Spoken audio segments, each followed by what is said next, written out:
আসসালামু আলাইকুম রহমতুল্লাহি ওবরকাতু।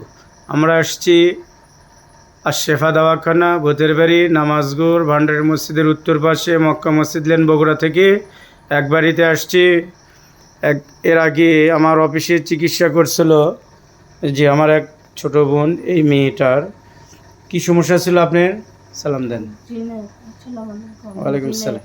জিন কি সমস্যা ছিল আপনার? ঠান্ডা লাগলে ভয় লাগে, আগুন ধরে। আগুন ধরে? আগুন ধরে, ঘুম ধরে। আগুন কোথায় ধরে? আগুন আগুন ধরে। আচ্ছা, আপনি তো নিয়ে গেছিলেন, ওটা কি হয় আপনার? আমার বোন। আপনার বোন। এটা কোথায় নিয়ে গেছিলেন? নামাজগড় আশরাফা দাওয়াখানা ভূতের বাড়ি। এর আগে কি কোনো জায়গায় চিকিৎসা করছিলেন? হ্যাঁ, করছিলাম, অনেক জায়গাতে করছি। অনেক জায়গায় করেছিলেন, কোনো উপকার হয় নাই? না, কিছুই। কোথায় জিন ছাড়ার পরে? না কোন জায়গায়? কামারগাড়ি। কামারগিরি। সেই হুজুরের নাম কি? আব্দুল আলিম। আব্দুল আলিম হুজুরের কাছে চিকিৎসা করছে। যাই হোক, সুস্থ করার মালিক হলো আল্লাহ। এখন দেখেন, উনিও আমার ওস্তাদ হয়। তো আমরা ছোটোখাটো লোক। এই ভাইয়ের আগে ওনার বোনের জন্য চিকিৎসা করছিল। কি সমস্যা ছিল আপনার বোনের? আমার সব দেখে ভয় ভয় খায়, ঘুমের মধ্যে চাপে ধরা। মূল কথা হচ্ছে বিছনায় পেশাব করায়। সে প্রসাব কি এখন করে? এখনো করাবার চাচ্ছে, কিন্তু আমার মা জোর করে তুলে দেখে খালি থামে আসে। এর আগে বিছনায় প্রসাব করতো। আমার ওখানে চিকিৎসা করার কারণে আল্লাহর রহমতে বিছনায় আর প্রসাব করে না এই মেয়েটা। দেখেন, আপনার বয়স কত? 18 বছর। দেখেন কি সুন্দর মেয়ে, আল্লাহর নিয়ামত। কিন্তু জিন্নাতের কারণে, মানুষের শত্রুর কারণে এই মেয়েটার কত সমস্যা। এখন আসছি আমি এনাদের বাসায় আসছি। বাসার সমস্যা কি হয়? আপনি তো সারাদিন বাইরে থাকেন, আর এই বাসায় কে থাকেন? কি করে? কে খায়? ছেলে ওরাই কারাই খায়? জেনেরা খায়। জেনেরা আর কি করে? মানে যে ভাঙ্গা চুরা করে, তেল ফেলে দেয়, চাউল ফেলে দেয়, ভাতের পানি দেয়। এই দেখেন, ভাতের মধ্যে পানি দেয়। কি একটা দৃশ্য! আল্লাহ পাক দেখেন কি কবিজ জিন দিচ্ছেন। রাইস কুকারের মধ্যে ভাত রান্না করছে, পানি ঢালা দেয়, পানি ঢালা দিচ্ছে। দেখেন, আজকে বাজার থেকে কি নিয়ে আসছে? চানাচুর কিনে আনছে। কার মধ্যে? মুড়ির মধ্যে পানি দেয়।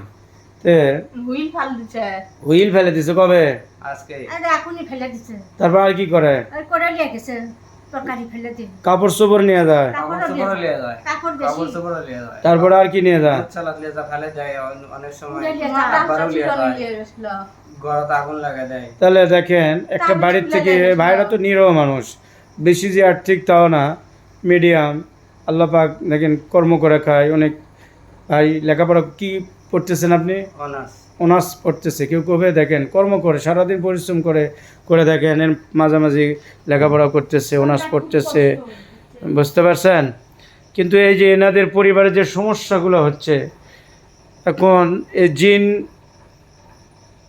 চালানি করছে। মানুষ জাতি যে এত খারাপ, এই গরিবের পর দেখেন মানুষ পর জিন যে চালানি করে দিছে। এই জিন, অন্য কবিরাজ কি বলছে? কেউ সারাতে পারবে না। এরকমই বলছে অনেকে। কেউ বলে চালানি, কেউ বলে চালানি ধরা দুটাই আছে। চালানি জিনও আছে, ধরা জিনও আছে, এরকমও বলে। তাহলে ইনশাল্লাহ যারা করতেছেন, তাহলে ভাইয়ের জন্য, এই পরিবারের জন্য দোয়া করবেন, তারা যেন তাড়াতাড়ি সুস্থ হয়। ইনশাল্লাহ আমি আসছি, আমি নামাজগুর আশরেফা দাওয়াখানা থেকে আসছি। ইনশাল্লাহ আমার জন্য দোয়া করবেন, আমি যেন সফলতা করে দিতে পারি, এবং এই বাড়িতে যে জিন্নাতগুলো আছে সবগুলো বন্ধ করে দেব এবং নির্মূল করে দেব। ইনশাল্লাহ আপনারা সবাই দোয়া করবেন। ইনশাআল্লাহ। মাছ আনবেন, দেখো আপনার মাছ কিনবেন, আনলে পাল্লার সাথে সাথে দিবে। কিন্তু যার যে গাও দিতে গেছি কিংবা বেরিয়ে গেছি, খায়া ফেলতেছে। আন্দা মাছ খায় ফেলে দেয়। হ্যাঁ, খায়া ফেলতে মানে জিওর কাঠ দেখেও চাইলে আমার দেওয়ার চাউল বড় নুন চাইলে পড়ছে। মানে একজনক সন্দেহ করা যাবে না, যেহেতু না এটা বলা যাবে না। আপনি কি চোখ দিয়ে দেখছেন? দেখেন নাই? ওগুলো কাউকে বলা যাবে না। আপনি আল্লাহ পাক কষ্ট দিচ্ছে, এটা আল্লাহর কাছে বিচার দেন যে আল্লাহ যে আমি আল্লাহ দুনিয়াতে পাঠায় দিচ্ছে না যে আপনার বাড়িতে আসছে এত বড় কি আসছে দেখেন, তারা তো বেশি ধনী না, বাড়ি ভাড়া থাকে, বাসা ভাড়া নিয়ে আসে, কত কষ্ট করে, তাদের বাসায় কি এত অত্যাচার হতে হবে?